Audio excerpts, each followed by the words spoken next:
Obrigada.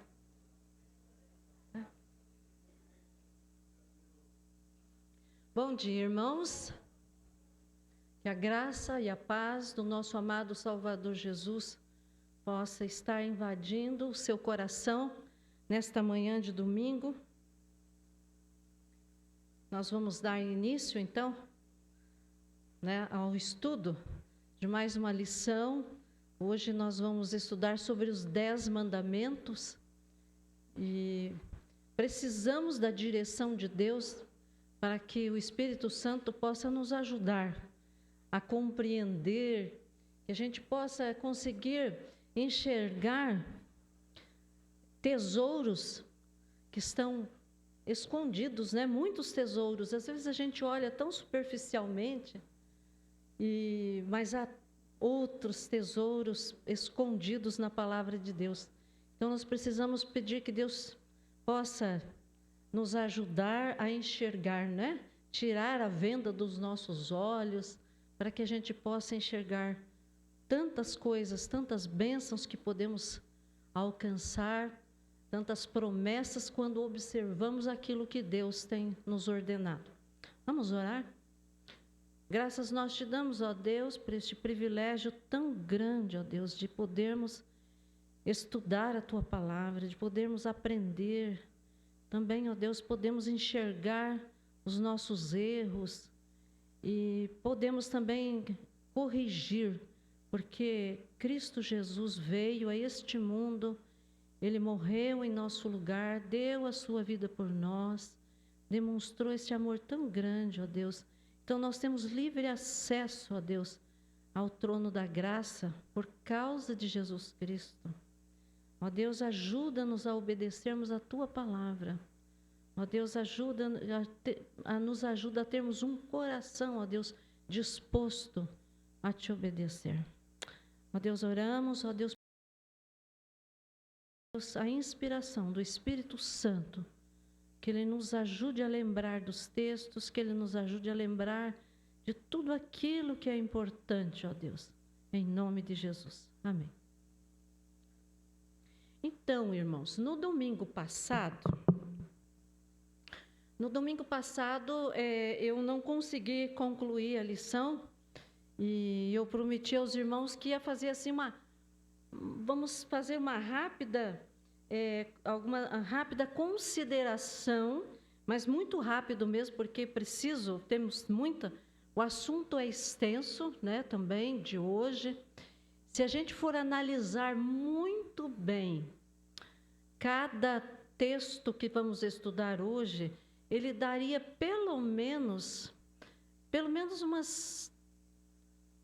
são 10 mandamentos, Então, daria mais ou menos umas 10 aulas, talvez 11 para concluir, sabia?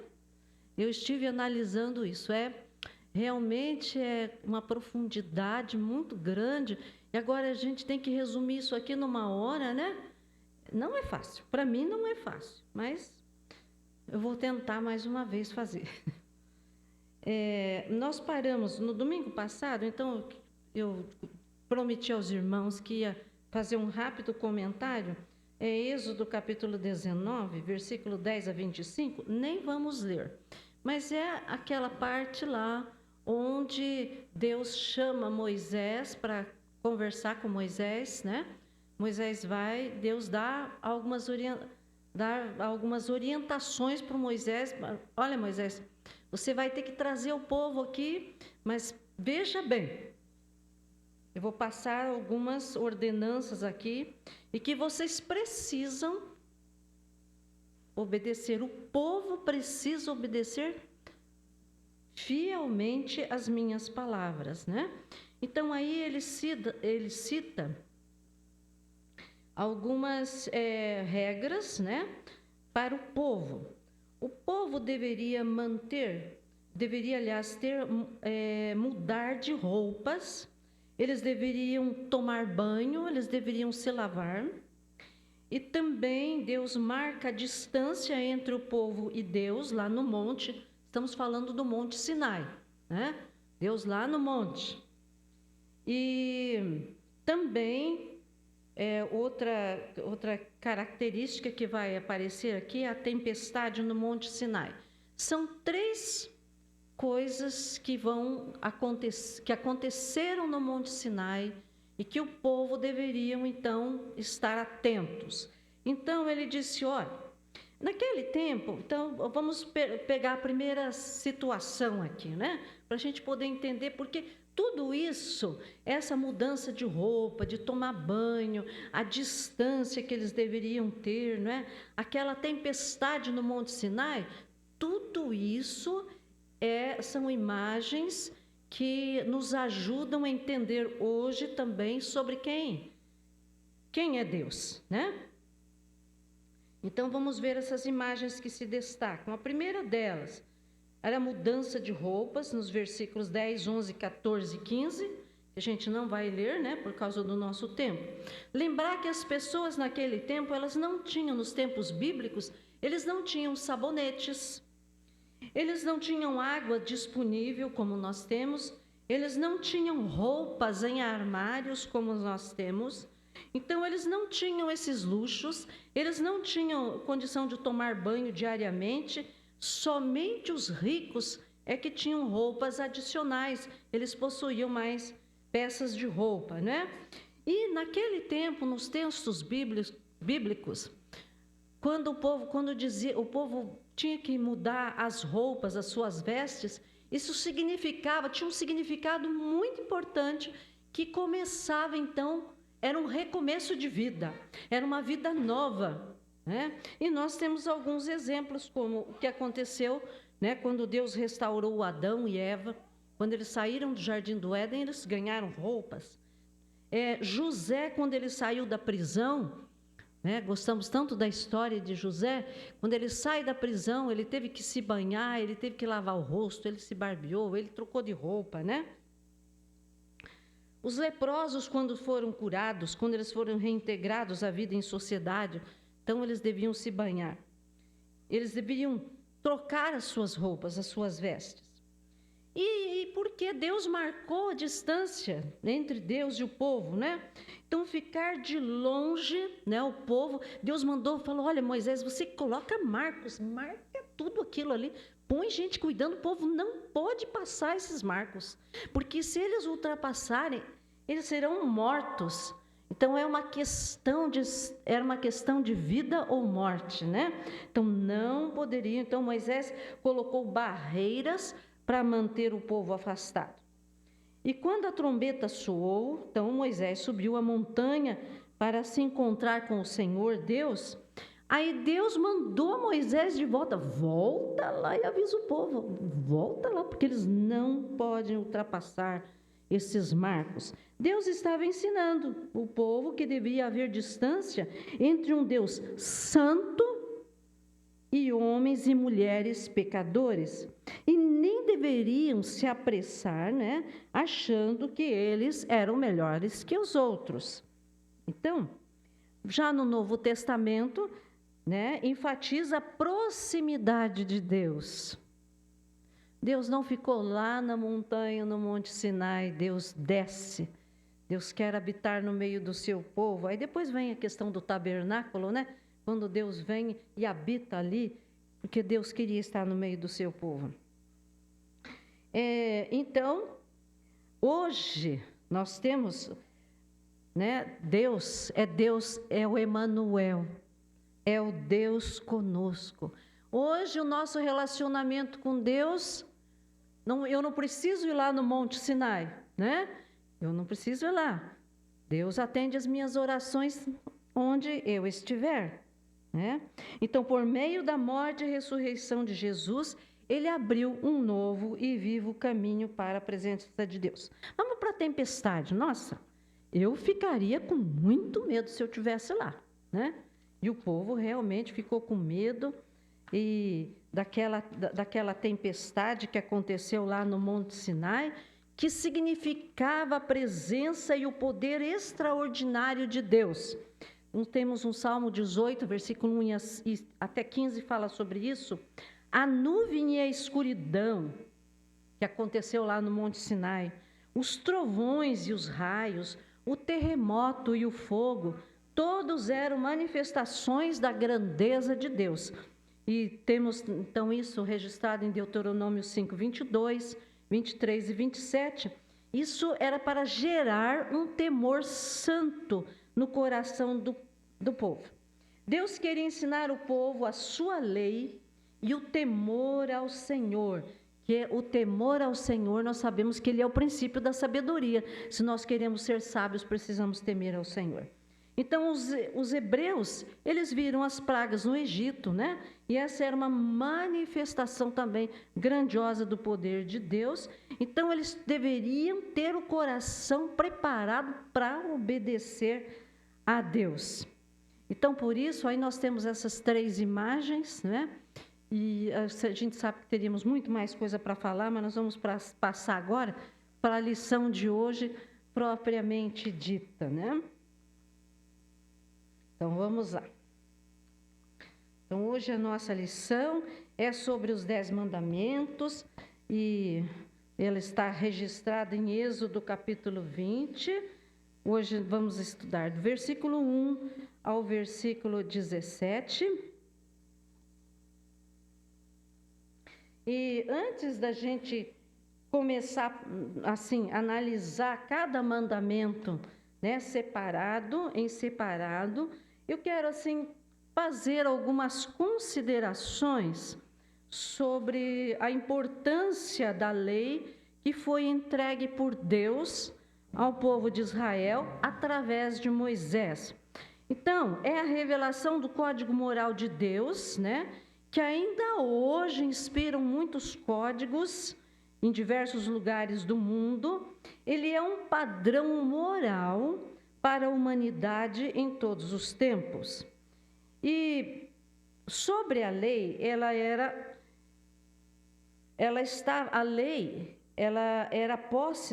lembrava a posse da terra prometida, que estava condicionada à guarda da lei.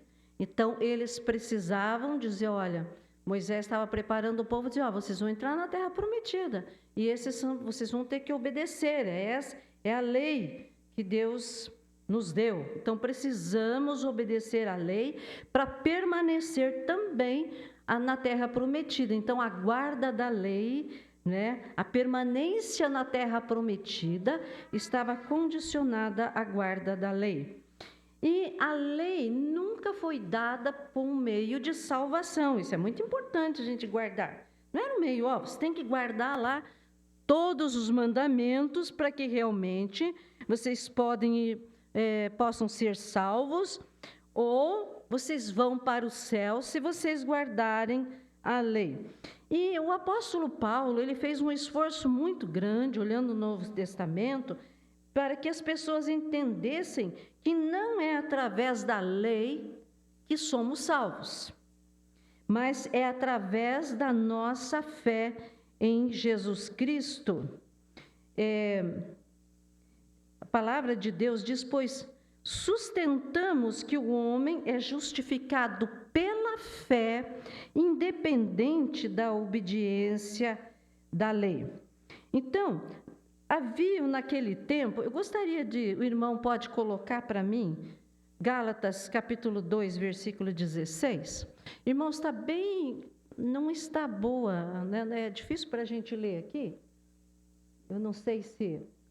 Eu vou ter que olhar aqui, porque para eu olhar ali no outro, lá, eu não vou conseguir, está muito claro, né? E a letra bem miudinha, mas aqui, se não falhar, né?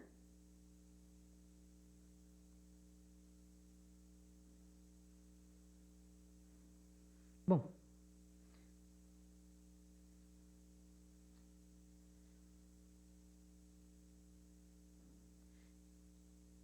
Eu vou adiantando aqui, né, para a gente não perder tempo. Em Gálatas, capítulo 2, versículo 16, diz assim: portanto, não permitam que ninguém os julgue pelo que vocês comem ou bebem, ou com relação a alguma festividade religiosa, ou a celebração das luas novas ou dos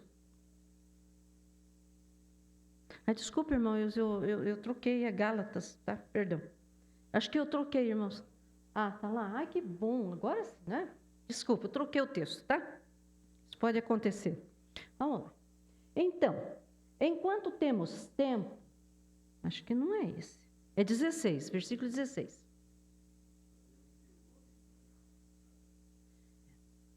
Não. Tá, né? Isso, agora sim. E a todos quantos andarem conforme esta regra, paz e misericórdia sobre eles e sobre o Israel de Deus, né? Então,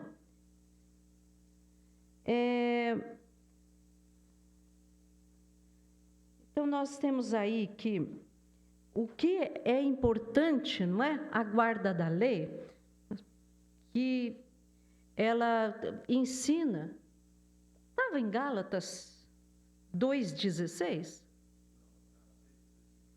Não, é 2,16, né? Eu estou me atrapalhando aqui, porque é Gálatas 2,16. Agora tá. Estava meio estranho. Sabendo que o homem não é justificado pelas obras da lei, mas pela fé em Jesus Cristo. Temos também crido em Jesus Cristo, para sermos justificados pela fé de Cristo e não pelas obras da lei. Porquanto pelas obras da lei nenhuma carne será justificada. Porque os Gálatas, né? Essa carta foi escrita para os Gálatas, e eles haviam falsos mestres naquela época, e os falsos mestres ensinavam, olha, vocês têm que crer em Cristo, mas vocês também, não é só crer em Cristo, vocês vão precisar crer em Cristo, mas vocês precisam também guardar a lei sobre que diz sobre os alimentos, sobre a comida. Vocês precisam guardar a lei, mas também, aliás, vocês precisam crer em Cristo, mas vocês têm que ser circuncidados. Temos que guardar a lei da circuncisão. Precisam de Cristo, sim, mas precisa de guardar o sábado. Então, e aí? Cristo não é suficiente. E a obra de Cristo na cruz? Então, a morte de Cristo foi em vão? E aí, eu acho interessante que tem uma parte lá nessa carta aos Gálatas, que daí o apóstolo Paulo fala assim, ó insensatos Gálatas. Quer dizer, eu tenho que repetir tudo isso de novo, vocês ainda não entenderam, né? A obra de Cristo foi suficiente. Se a gente começar a colocar, não, eu creio em Cristo, mas eu preciso fazer isso, fazer aquilo, então você está anulando o sacrifício de Cristo. E ainda hoje a gente encontra muita gente assim. Você crê em Cristo? Você tem certeza da salvação? Ninguém pode ter. É porque ninguém consegue guardar todos os mandamentos, né? Então, aí mais uma vez a gente precisa explicar, né?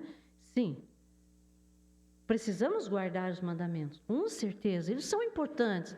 Jesus não anulou os 10 mandamentos, aliás, Jesus elevou os 10 mandamentos, né? É mais difícil ainda guardar da forma como Jesus ensinou, se a gente prestar atenção, né? Jesus foi mais longe, já vamos ver sobre isso.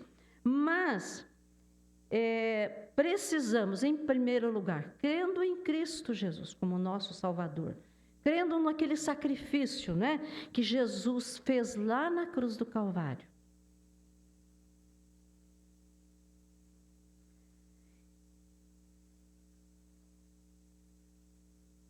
O ato de sermos declarados justificados, né, quando cremos em Jesus, aceitamos pela fé, né, o sacrifício de Cristo, não quer dizer que estamos sem pecado.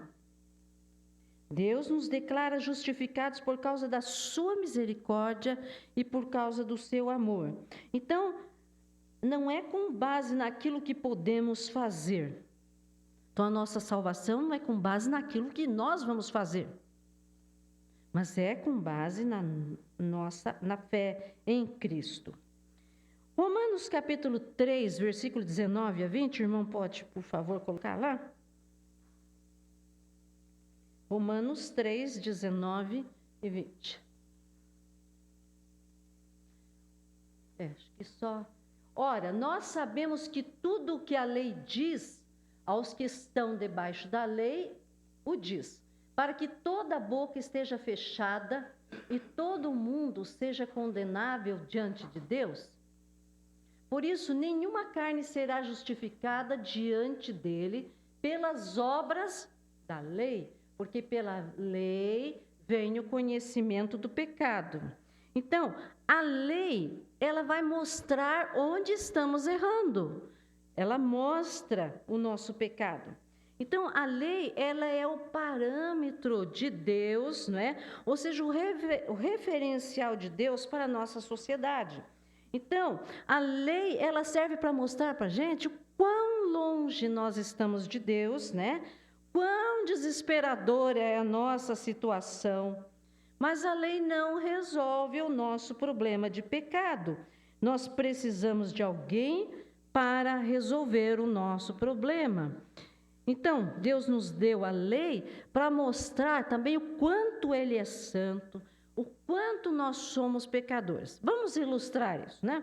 Eu achei várias ilustrações sobre isso, mas eu gostei de uma que está bem assim atual e que mexe com a gente, né? Sobre a balança no banheiro, né? Eu lá em casa não quero nem saber dessa balança, porque ela só vai me perturbar, né? Eu vou ficar mais preocupada, mas eu sei que tem muitas casas que tem uma balança no banheiro, né? A pessoa fica lá vigiando o peso.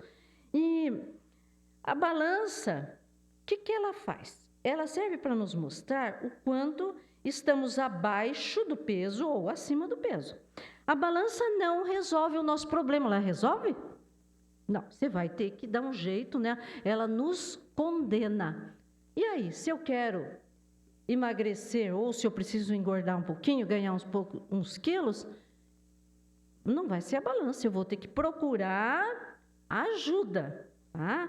Então, eu vou procurar um bom nutricionista, eu vou procurar recurso, eu vou procurar ajuda. A balança me mostrou que eu estou condenada se eu continuar engordando. Não é assim? Ou, contrário, também existe o contrário, né? Então, assim é a lei. Ela apenas condena. Então, nós precisamos de uma solução imediata, né? Então, não é a balança. Então, não é a lei. É Jesus Cristo que vai resolver o problema do pecado, né? Então, em Gálatas, capítulo 3, versículos 24 e 25,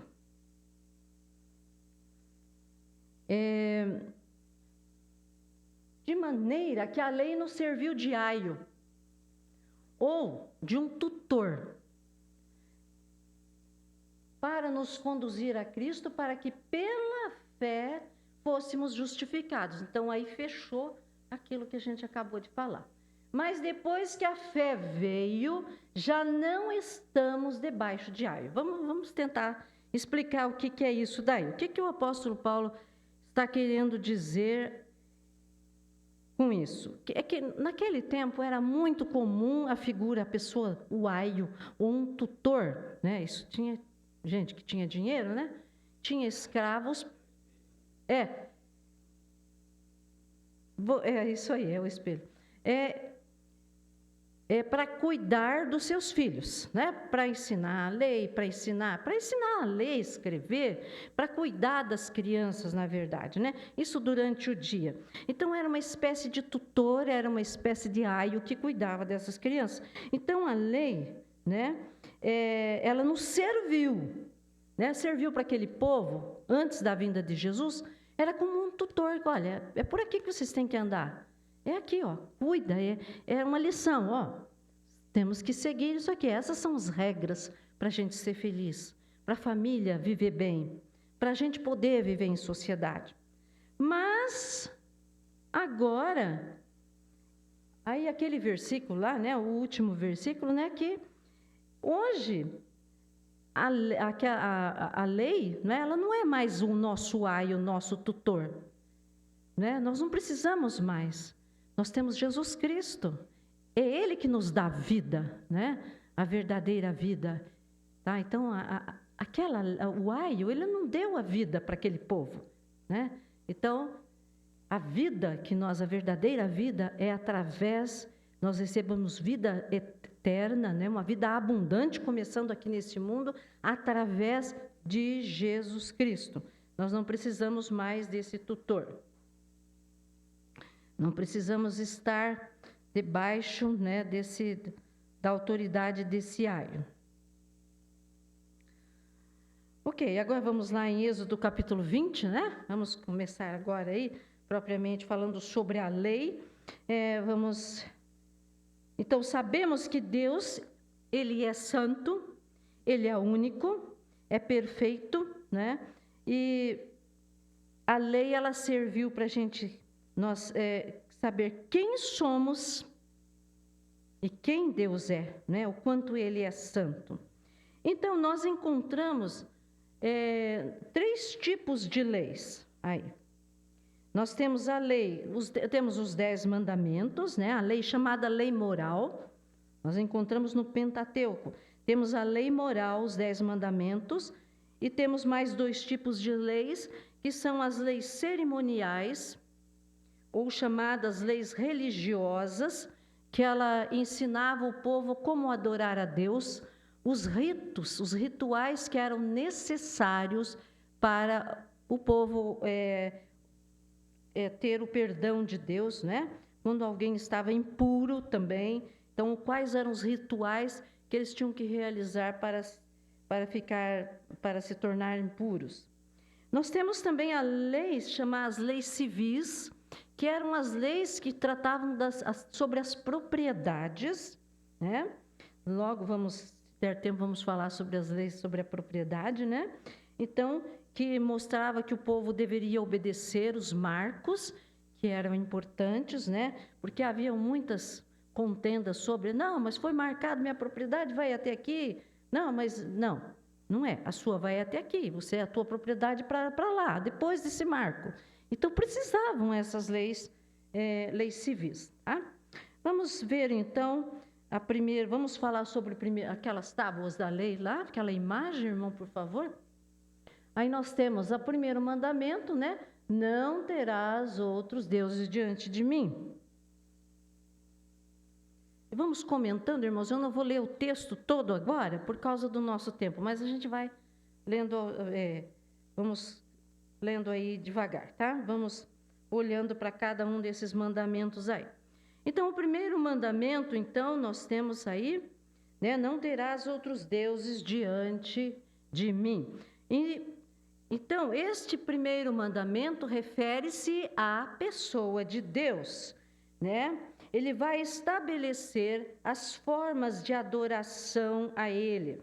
E Deus, Ele vai dizer, olha, eu sou exclusivo. Eu não compartilho a minha glória com ninguém. Israel vai adorar somente ao Senhor. Eu não quero nenhum Deus comigo. Eu não quero nenhum Deus que se oponha a mim. Não tenho outros deuses comigo. Vamos pensar no nosso caso aqui, né, no Brasil. Vamos falar agora do nosso caso. A humanidade, em geral, né, também, ou aqui no Brasil, vamos falar do Brasil, que acha que precisa de vários deuses. Precisa de um Deus para cada dia do ano. Hoje é dia de santo tal, dia santo tal. Então, Deus está dizendo, não, eu não quero eu não divido a minha glória com ninguém. Eu sou exclusivo. Eu sou Deus. Então, aí é a questão da idolatria. Para cada dificuldade que se apresentam. Muitos têm um altar em casa com vários deuses, porque eles têm medo de desagradar um deles. E Deus diz, eu sou o Deus do universo, eu sou o Criador, eu não me junto com ninguém, eu sou Deus zeloso. Eu não sei se você já ouviu essa expressão, eu já ouvi muito essa expressão. Você perdeu Bom, eu estou falando agora da minha realidade, né, como professora, então eu ouvia muito assim, mas eu perdi minhas provas, eu perdi meu livro de chamada, eu perdi isso, eu perdi aquilo. Aí eu dizia assim, mas por que você não pede para São Longuinho? Já você pede para o São Longuinho e já você vai encontrar o que você perdeu, né? Então, o que está acontecendo aí? Deus ficou de lado. Então, é o São Longuinho, né? Então, aí é idolatria. Outra coisa também que, além de outros santos, né? Que os irmãos já ouviram sobre isso. Então, o São Longuinho está ocupando o lugar de Deus, né? E Deus, outra coisa, quando você consulta o horóscopo, é triste dizer, mas muitas pessoas que já creem em Cristo como Salvador, diz que creem, mas ela depende, ela quer olhar o horóscopo, ela quer saber o que vai acontecer durante o dia. Né? Ah, mas eu vou ver só por curiosidade. Não. Deus, lembre-se disso, Deus exige exclusividade. Ele disse, eu sou Deus zeloso. A gente não pode brincar com essas coisas. Você está olhando lá? Então você não está entregando o seu dia ao Senhor Jesus. Nós temos que entregar o nosso dia nas mãos de Deus. Isso é um estilo de vida, gostei muito de ouvir. Domingo passado, né, eu ouvi muito sobre isso, que é um estilo de vida. Depender de Deus é um estilo de vida, e nós precisamos ter esse estilo, né? Depender de Deus, pedir sabedoria para Ele, né? Colocá-lo em primeiro lugar. Mas existem outros tipos de deuses também. Podem ser programas na internet, programas na televisão, que eles tiram precioso tempo que deveria ser ocupado. Se você não fez uma leitura bíblica, se você não deu um tempo para orar, e você assiste uma novela, você está pecando, você está colocando aquilo lá em primeiro lugar. Aquilo está ocupando o lugar precioso que você deveria ter com Deus. Então, nós temos que tomar cuidado com isso. Culto ao corpo perfeito. Sabe que isso está atingindo, inclusive, o povo de Deus, né? Isso acaba atingindo a gente. A gente tem uma preocupação. Claro que nós precisamos cuidar do nosso corpo, com certeza. Ele é o templo, né, do Espírito Santo. Deus nos deu esse corpo e nós precisamos cuidar. Mas não ter a preocupação excessiva. O que eu estou falando aqui, irmãos, é em preocupação excessiva a ponto de não dormir mais, ficar desesperado. Não, mas eu tenho que ir para a academia também, todo mundo está indo. Eu preciso tomar aquele chá, preciso tomar aquele remédio. Gente, nós temos que ter cuidado com essas coisas também. E acaba gastando muito dinheiro com isso e esquece que você precisa contribuir, porque muitos missionários precisam da nossa ajuda, né? Aí eu estou falando, incluindo, né, falando sobre anabolizantes, né, certos medicamentos. E você nem consulta um médico para ver se realmente você precisa daquilo. Então, nós temos que tomar cuidado. O consumismo, compras compulsivas também, né, que muitos se curvam ao altar do consumismo. Eu tinha uma grande amiga, e Deus a levou, né? E uma vez ela me contou, ela tinha o coração muito voltado para missões. E ela me contou que, naquela época, mas faz muitos anos que ela me contou isso, né? Tinha aquela loja, o MIT, né? Os irmãos mais que têm a minha idade assim, lembro. Uma loja de tecidos muito famosa na Praça Tiradentes. E ela queria renovar as cortinas da casa dela. E ela foi para a Praça Tiradentes, e antes de entrar no MIT, ela orou e falou, Deus, será que eu devo comprar mesmo essas cortinas? E ela se lembrou da missionária Eupídia, que também já está no céu. Ela trabalhou, creio eu, que mais de 30 anos na selva amazônica. Mas antes dela ir para a selva amazônica, ela estava em Minas Gerais, que lá tem um seminário que prepara os missionários, né, que vão para a selva amazônica, que vão trabalhar com os indígenas. Então, ela teria que ir com os recursos próprios para lá. Ela não tinha a assistência da Junta de Missões Mundiais ou de qualquer igreja. E todos os missionários que estavam lá, os colegas, já tinham ido para a selva amazônica trabalhar. e ela tinha que esperar lá, né, até que ela tivesse esses recursos. Ela estava aguardando e orando.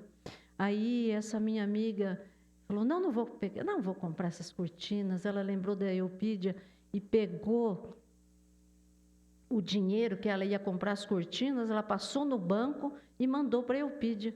Quando ela chegou, aí logo dali uns dias, né, não tinha celular, né, logo ela recebeu uma carta da Eupídia dizendo: olha, muito obrigada, porque Deus tocou no seu coração e você mandou essa oferta. Todos os missionários foram para a selva amazônica e eu não podia ir porque eu não tinha dinheiro.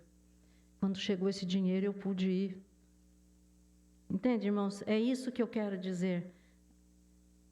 É um erro nosso, né? Às vezes a gente se preocupa tanto com a nossa casa.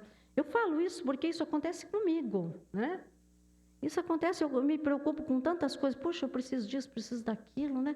E a gente esquece que tem missionários que estão passando uma vida tão difícil, né? Pessoas estão sofrendo tanto em vez da gente pegar. Então a gente não coloca o reino de Deus em primeiro lugar, né? Não que a gente não deva fazer essas coisas, a gente deve sim, claro. É bom arrumar a nossa casa, né?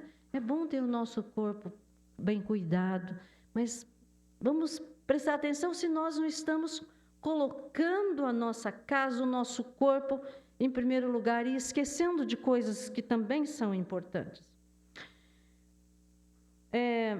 Josué capítulo 24, versículo 14, né? Dá para voltar lá em Josué 24, versículo 14?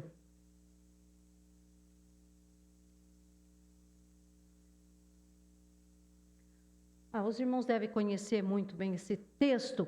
Agora, pois, temei ao Senhor e servi-o com sinceridade e com verdade, e deitai fora os deuses aos quais serviram vossos pais da além do rio e no Egito, e servi ao Senhor. Eles tinham muitos deuses, né? Muita gente tinha aprendido a adorar outros deuses, né? Havia muito, porque havia, além de ter o povo de Deus ali, né, que muitos adoravam somente a Deus, mas haviam outras pessoas no grupo que traziam como herança outros deuses, né, do próprio Egito. Então, aí, Josué está dizendo que eles deveriam abandonar os deuses dos seus pais e servir somente ao Senhor Deus que os havia tirado do Egito. Então, ele está dizendo, não é possível servir a dois senhores, né? Que Deus exige, como já falamos, adoração exclusiva a Ele. Vamos para o segundo mandamento. Volta de novo às tábuas da lei. Não farás para ti imagem de escultura. E Deus não determinou adorar criaturas. Hoje em dia está muito comum, a gente ouve isso todos os dias, né? A mãe natureza exalta a natureza ao invés de exaltar o Criador de todas as coisas, né? Então, presta adoração às florestas, à terra, aos animais e etc. E Deus criou no coração do homem um trono, um lugar que deve ser ocupado por Deus, né? Então, Deus, ele tem tentado colocar, aliás, o ser humano, ele tenta colocar alguém nesse trono, nesse lugar que é o lugar de Deus. Então, Deus criou em nós, em nosso coração, o vazio da eternidade. O ser humano, então, ele tenta preencher esse lugar, que é o lugar de Deus. E aí ele vai ter paz? Claro que não. Por isso que ele não tem paz. Ele vive em conflito. Quando tem paz, quando tem uma alegria, aquilo é passageiro. Depois volta aquela perturbação, aquela falta de paz, né? Que é o lugar de Deus. Todo ser humano tem um lugar que deve ser ocupado por Deus, um trono que é de Deus. Diz que recentemente os indianos, eles jogaram seus ídolos nas ruas porque estes não os protegeram do coronavírus, né? E eles ficaram irados com os deuses.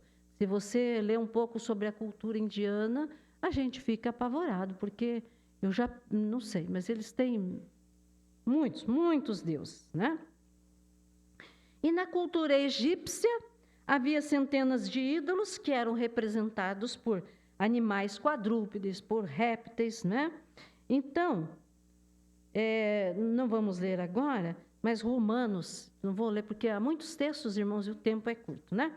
Romanos capítulo 1, versículos 21 a 23, o apóstolo Paulo vai tratar desses assuntos, né? Quando o homem rejeita a Deus e tenta substituir o trono que pertence a Deus. Então, a adoração, Jesus lembrou disso, né? Que a adoração, ela é espiritual. Nós não precisamos de estátuas ou figuras. Jesus disse a adoração é espiritual. Em João 4, versículo 24, se puder voltar lá, em João 4, versículo 24. Lá, Deus é espírito, e importa que os que o adorem em espírito e em verdade. Então, é em espírito, adoração é em espírito. E em verdade, porque Deus conhece o nosso coração. São palavras do Senhor Jesus. No capítulo 20, no versículo 5, eu vou entrar num assunto agora bem polêmico, tá? Mas é bom a gente ficar alerta. Até fiquei preocupada, falei, será que eu entro nesse assunto? Eu ia até conversar com o pastor sobre isso, né? Mas eu não tive tempo de conversar com ele, mas eu vou entrar, vou falar. É bom a gente ficar alerta para essas coisas. Versículo 5 diz que Deus, capítulo 20, versículo 5, diz que Deus visita a iniquidade dos pais nos filhos até a 4ª geração, mas uso de misericórdia até 1000 gerações. O que está sendo maior aí? Está sendo maior, Deus está prestando mais atenção na iniquidade ou Deus está dando uma ênfase na misericórdia? Porque a misericórdia de Deus aí diz que ele visita ele faz misericórdia até 1000 gerações. Então, a misericórdia de Deus, ela é muito maior, né? Maravilhosa graça. Irmãos, como é bom pensar nisso, na maravilhosa graça de Jesus Cristo, né? Um presente que a gente não merece. Não merecemos nada. Mas quanto Deus nos amou, né? Então, aí, irmãos, esse texto, ele tem sido usado para justificar uma questão polêmica sobre a questão da maldição hereditária. E é algo importante a gente perceber, né? Ele diz, visito a maldade até a 3ª e 4ª geração daqueles que me odeiam, ou outra tradução diz, que me rejeitam. Então, se ele visita, você vive sob maldição se você rejeita a Deus. Maldição hereditária é para aqueles que rejeitam a Deus, a obra de Cristo na cruz. Aliás, sobre a obra de Cristo na cruz.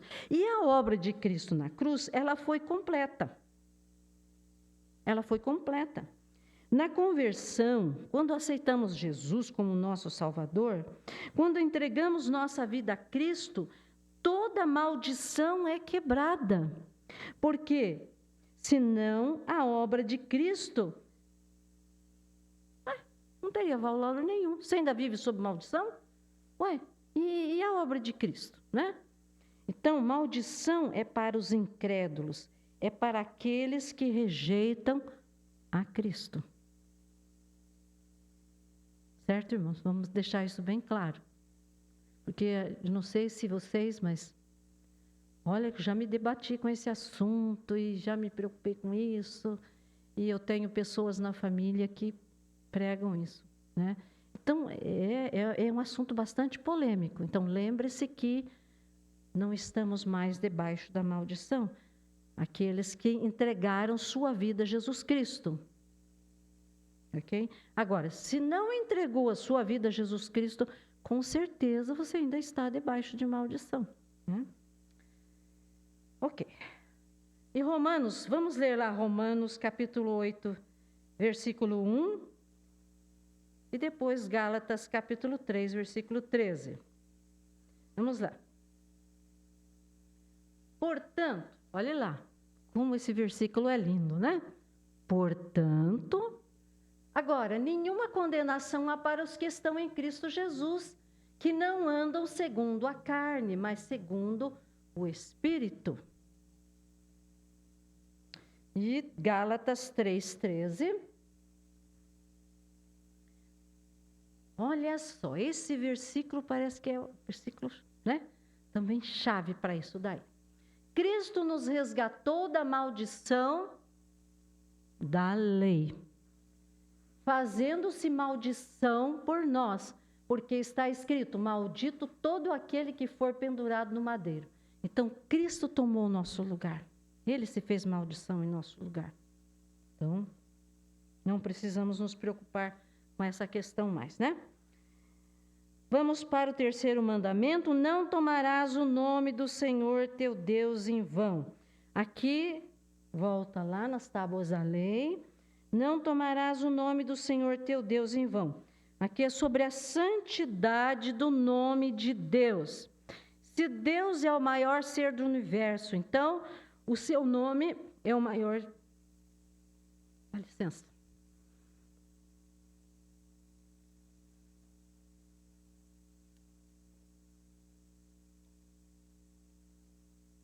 Então, o seu nome é o maior de todos, ele deve ser honrado, né? E o primeiro pedido na oração do Pai Nosso é: santificado, Jesus disse, ensinando a oração do Pai Nosso, ele diz: santificado seja o teu nome. Irmãos, nós precisamos tomar muito cuidado com a questão do nome de Deus. Eu vou tentar resumir o máximo aqui, porque eu já vi que acho que se eu não cuidar, eu não termino a lição hoje. Mas o nome de Deus precisa ser reverenciado. Irmãos, é muito séria essa questão, né? Então, nós precisamos cuidar com isso, né? Eu não vou ler, mas em Levítico capítulo 19, versículo 12, dizia assim: não jurem falsamente pelo meu nome, profanando assim o nome do seu Deus. Eu sou o Senhor. Deus não aceita você usar o nome dele em vão, em brincadeiras. Infelizmente, existem obreiros, até pastores, que às vezes vão contar uma história, né, relatando o nome de Deus, mas contando uma história que isso não exalta o nome de Deus, mas que uma história que tenta ridicularizar. Então, tomem cuidado com isso, né? Ele não deve ser usado para motivos frívolos, para juramentos, né? E você jura, e quando lá no coração não se tem também a intenção de cumprir, né? E Deus não vai ter por inocente. Lembre-se que o povo de Deus, o povo de Israel, eles tinham o nome de Deus. Nós somos ainda o Israel de Deus, nós continuamos. E o nome de Deus, nós também usamos o nome de Deus. Deus colocou o seu nome em nós. Por quê? Vamos justificar isso.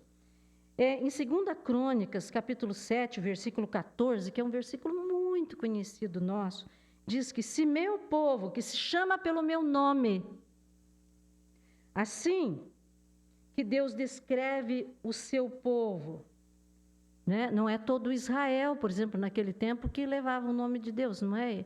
É o povo que temia Deus. E hoje é a nossa identidade, né? O povo que se chama pelo meu nome. Aí os irmãos conhecem esse versículo, né? Que se humilhar diante de Deus, né? E orar. Esse é bem conhecido dos irmãos, mas é só essa primeira parte aí, tá bom? E nem usar o nome de Deus para amaldiçoar uma pessoa, né? E contar uma piadinha, e depois, ai, puxa, mas eu fiz isso, foi uma brincadeira, não é? contou uma piada com o nome de Deus. Não, Deus leva isso muito a sério. Lembrar que o nome de Deus é santo. E se a gente olhar, né, pensando lá os judeus, eles consideravam o nome de Deus tão santo que eles não escreviam o nome de Deus. Eles usavam um tetragrama que tinham 4 consoantes. Essas 4 consoantes, elas deram origem, através do latim, ao nome Jeová, mas que significava, aquelas letras significavam Yahuwê, depois traduzindo, né, para nós como Jeová. Então, eles usavam esse tetragrama, essas 4 letras, para não escrever o nome de Deus, de tanta reverência que eles tinham com o nome de Deus. E quando os copistas iam escrever esse tetragrama, que significava o nome de Deus, eles iam para a pia lavar as suas mãos. Vamos para o outro, irmãos, eu estou correndo. Vamos lá para o 4º mandamento. Ih, nossa. Vamos lá para o 4º mandamento. Lembra-te do dia de sábado para o santificar. E esse mandamento, irmãos, ele foi inspirado em Gênesis capítulo 2, versículo 3, que diz: e abençoou Deus o 7º dia e o santificou, porque nele descansou de toda a obra da criação que fizera. A palavra sábado vem do hebraico Shabat, que significa descanso. Mas e Deus cansou? Ele ficou fadigado? Não, né? Mas Deus terminou ali a sua obra, santificou esse dia, mas Deus sabia que nós precisamos de descanso. Nós precisamos, né? E também isso tem uma figura, esse sábado, né? Também tem uma figura muito importante, que ela significava que quando o povo saísse dali, chegasse na terra prometida, eles teriam um sábado, eles teriam um descanso, né? E hoje para nós também ela significa descanso, mas tem uma imagem ainda do futuro, que nós teremos um verdadeiro descanso quando nós chegarmos no céu. Irmãos, aqui ninguém descansa, viu? Eu tenho um versículo na Bíblia agora que eu não lembro direito, né? Mas que diz assim: levantai-vos, porque o vosso descanso não é aqui. Nem me lembro onde se encontra. Mas não é mesmo, né? A gente às vezes quer ficar descansado, né? Vamos descansar, estou muito cansado, né? Não vou para o culto da noite, que agora estou cansado. Mas não, irmãos, tem que lembrar que nosso descanso não é aqui, e o verdadeiro descanso é lá no céu, né? É só um parênteses aí que eu fiz. Mas eu não sei se você já ouviu uma expressão, diz, eu sabia quem que inventou o trabalho. Mas tem que lembrar o seguinte: que o próprio Deus criou o trabalho, Ele inventou o trabalho, mas Ele inventou o descanso também. Ele criou o trabalho, mas Ele criou o descanso também, né? E lá em Colossenses capítulo 2, versículo 16, né, nós temos lá também uma passagem muito esclarecedora a respeito disso. Vamos olhar lá? Colossenses capítulo 2, versículo 16 a 17. O que é que Paulo está dizendo lá?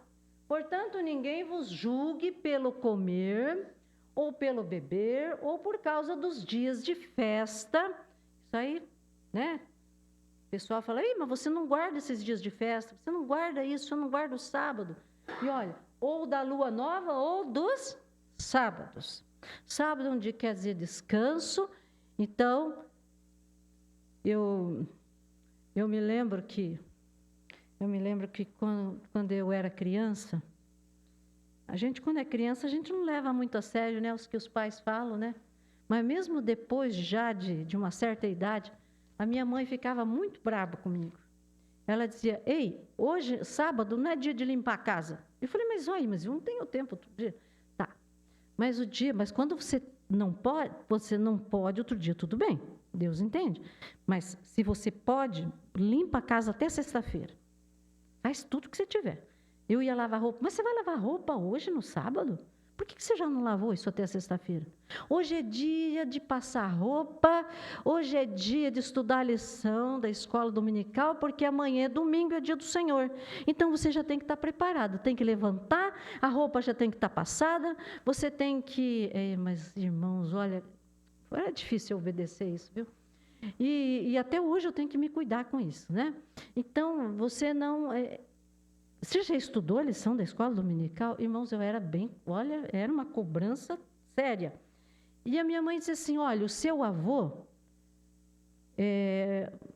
ele fazia o seguinte, porque ele tinha, na fazenda dele, tinha uma congregação da Igreja Batista de Paraguaçu Paulista, né? Ele mandou construir na fazenda um templo lá, e ele ficava muito bravo com os filhos e dizia, hoje não é dia de varrer esse quintal.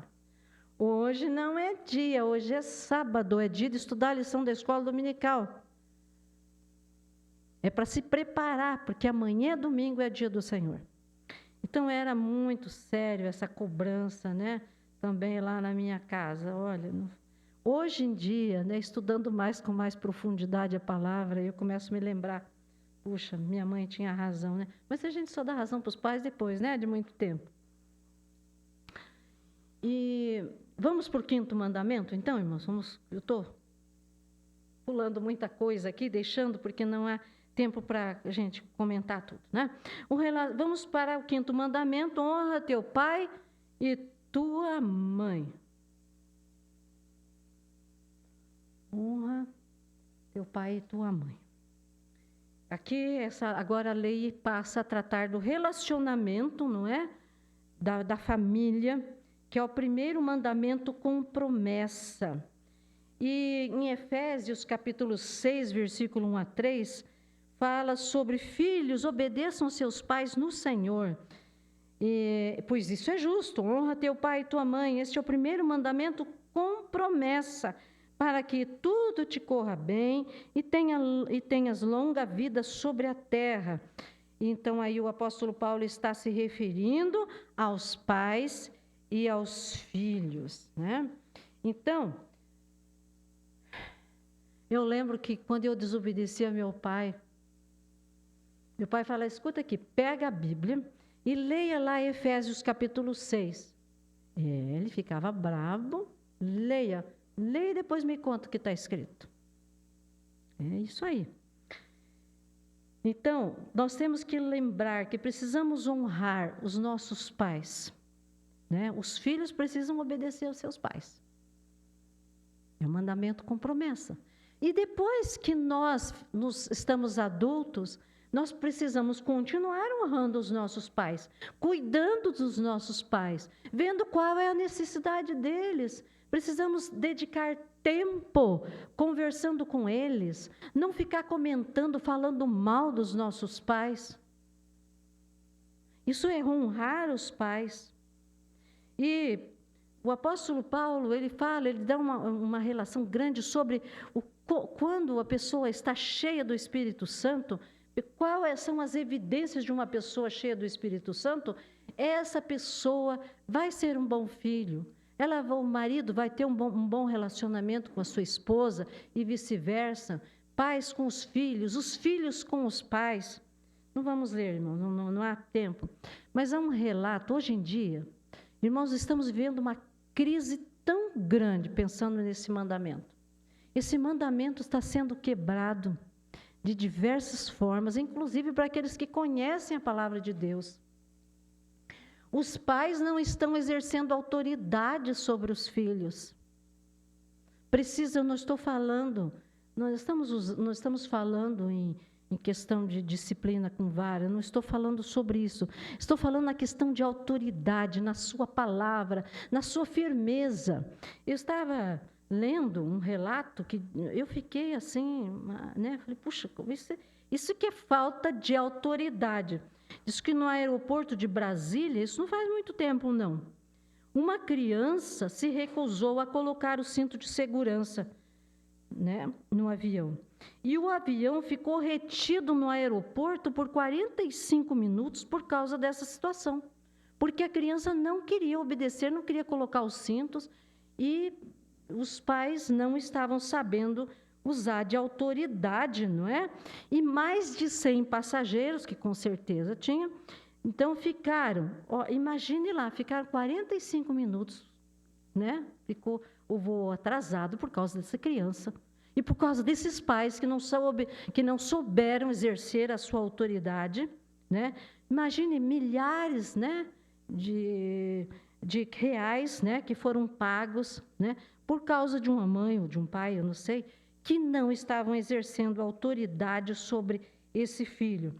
Então, nós vivemos uma geração de filhos que não obedecem pai e mãe, que daí, se não obedece o pai e a mãe, começa por aí. Ele vai respeitar a professora na escola? Claro que não. Não vão. Não obedecem nenhuma autoridade. E hoje em dia não respeitam nem a polícia. É essa crise. É uma sociedade, estamos vivendo, irmãos, dias tão difíceis, é uma sociedade decadente, né? E é interessante, não vamos ler, porque o nosso tempo não permite, mas 2ª carta a Timóteo, capítulo 3, versículo 12, é um texto que retrata como está a nossa sociedade, né? Então, a desobediência aos pais é uma das marcas mais evidentes numa sociedade decadente. E também outras evidências é a questão da imoralidade. Então, obedecer ao pai e à mãe é uma característica de uma vida piedosa, de uma vida temente a Deus.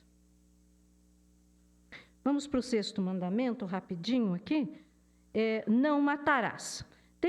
Eu gostei muito do que a nossa revista menciona aqui, sobre não matarás. Esse não matar aqui, tá? O que Deus estava dizendo aqui,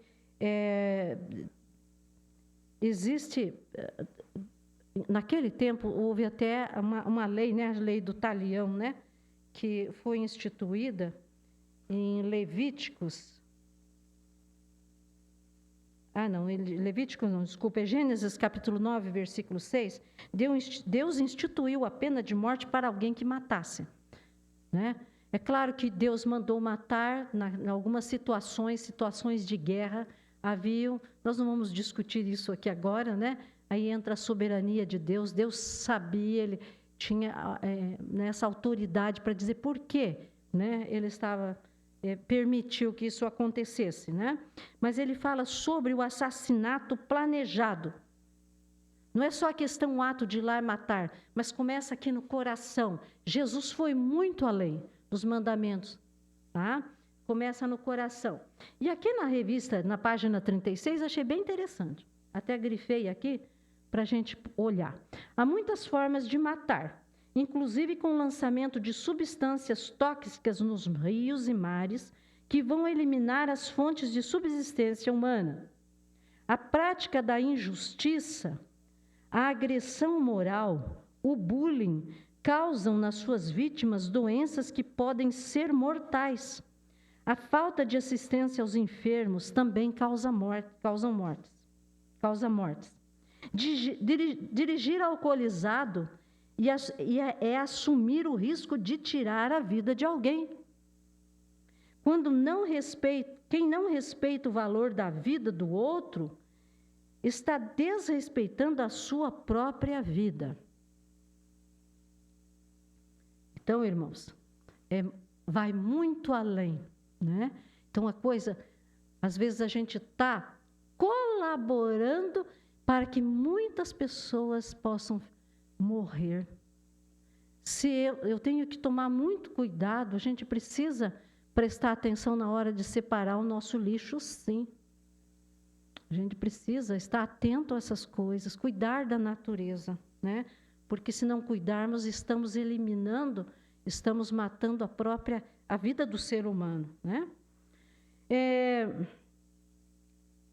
Continuo correndo bastante aqui, irmãos. O 7º mandamento diz: não adulterarás. Então, esse 7º mandamento foi criado com a intenção de proteger o casamento, né? É sobre a santidade, fala sobre a santidade no casamento. Deus proibiu o adultério, o envolvimento físico de um homem com uma mulher que não seja sua mulher. E Jesus elevou este mandamento, né? E ele diz, Mateus 5:27, olhar para uma mulher com a intenção de se relacionar com aquela mulher, né? Desejar para si. Então, você já está cometendo adultério. Não furtarás, o 8º mandamento. Também, esse mandamento era para proteger, não é? Também a questão da propriedade privada, né? Porque eles iam entrar, o povo ia entrar na terra prometida, eles iam receber terras, né? E do ponto de vista bíblico ou judaico, não é pecado nós termos as nossas propriedades. E o povo deveria, como eu já falei bem no início da lição, o povo deveria obedecer os marcos, né? Essa é a sua propriedade. Então, você não pode marcar, ir lá e desmanchar o marco e levar além. Você está furtando, você está tirando um pedaço de terra que pertence a outra pessoa. E a gente sabe que o marxismo, né, uma ideologia, eles dizem que o ser humano ele não tem que ter propriedade. Tá? A gente tem que tomar cuidado com essas ideias, mas é bíblico, nós podemos ter a nossa propriedade, né? Então, essa lei foi criada para questão de proteção da propriedade. Mas é claro que também a questão envolve outras questões, o não furtarás, você ter desejo de possuir aquilo que não é seu, né? E aí, nós levaríamos muito tempo aqui falando sobre a questão do furto, tá? Então, às vezes a gente temos que cuidar, porque quando você não é fiel no troco, hoje em dia a gente não tem mais passagem de ônibus, né? Que a gente paga com dinheiro, né? Tem, eu não sei. Tem? Então, aí você fica com o troco. E você acha, puxa, levei vantagem. Você está pecando, você está quebrando esse mandamento, né? Então, ele não é seu, aquele troco não é seu. Você precisa devolver, né? Mas só que, olhando, talvez muita gente vai dizer, mas que bobo, né? Por que não ficou com o troco para ele? Né? Mas nós andamos na contramão do mundo, né? Aquilo que não é meu, eu preciso devolver, se veio o troco a mais. Tá bom? Então, a gente não vai entrar mais em questões que não dá tempo. O 9º mandamento, a questão do falso testemunho, não é? Significa uma deliberada distorção da verdade, né? Para prejudicar um inocente. Nós temos que cuidar com as coisas, porque hoje em dia é muito comum, naquele tempo também, nos tempos bíblicos, no tempo do apóstolo Paulo, muitas pessoas pagavam, você vai lá, você vai contar, você vai testemunhar a meu favor, então você vai falar isso, uma mentira. Então, nós não podemos dar falso testemunho, né? E qualquer mentira, não, mas isso aqui não é uma mentira, é só uma mentirinha, não existe. Para Deus não existem essas coisas. Não existe meia-verdade, tá? Uma meia-mentira, que vai causar dano para outras pessoas. Temos que cuidar com isso também. E o 10º mandamento, ele resume, né? Uma espécie de resumo dos relacionamentos sociais na aliança. É 20, que é o último, 10º mandamento, Êxodo capítulo 20, versículo 17. O apóstolo Paulo cita que essa forma... aliás, deixa eu voltar um pouquinho atrás aqui. Então, que nós podemos conhecer, né, os mandamentos, eles servem para a gente conhecer como nós somos pecadores, né? E eu não saberia que cobiçar, porque ele fala sobre a cobiça, não saberia que cobiçar é pecado se a Bíblia não dissesse, não cobiçarás, né? O apóstolo Paulo diz, olha, eu não saberia, mas a Bíblia diz que a cobiça é pecado. Então, a lei, ela serve para apontar o nosso pecado. Então, nós encontramos aí o resumo de todos os relacionamentos sociais, né? Então, a cobiça, ela é contrária aos planos de Deus. E quando você cobiça o salário de outra pessoa, os bens de outra pessoa, então é sobre isso que trata aí o 10º mandamento. Concluindo. Então, Deus é um Deus arbitrário? Ele criou esses 10 mandamentos para nos deixar encrencados? Puxa, mas não é fácil, né? 10 coisas, é tanta coisa para observar. Não. Ele criou, ele é o autor dos 10 mandamentos, ele criou. Saber que Jesus ainda foi além, que começa com a intenção aqui dentro do nosso coração, já pecamos.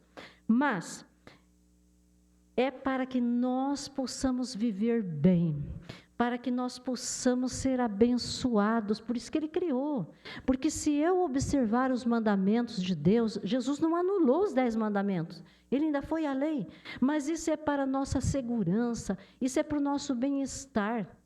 Porque se observarmos a lei de Deus, a palavra de Deus, vamos ser felizes no nosso relacionamento com os nossos pais, com os nossos filhos, com o nosso vizinho, vamos viver bem no nosso condomínio, vamos viver bem, temos um relacionamento bom com os nossos vizinhos. Isso porque eu estou obedecendo a lei de Deus. Isso não é bênção? Claro que é, né? Aí começa o céu. Eu gosto muito. Tem um hino que eu gostaria de mostrar. Não vou cantar nem nada, mas só para dizer para os irmãos, né? O 490 do Cantor Cristão diz assim: depois que Cristo me salvou, em céu o mundo se tornou. Até no meio do sofrer, é céu a Cristo conhecer. Eles, aleluia! Sim, é céu fruir, perdão que concedeu. Em terra ou mar, seja onde for, é céu andar com o Senhor. Sim, o nosso lar vai se tornar um pedaço do céu. O céu começa aqui, mas quando eu procuro obedecer à lei do Senhor, ela é bênção na minha vida, ela é bênção na vida dos filhos. Por isso, precisamos ensinar para os nossos filhos. E começa quando eles são bebês. Irmãos, Deus nos abençoe. Deus nos ajude. Desculpa se eu tomei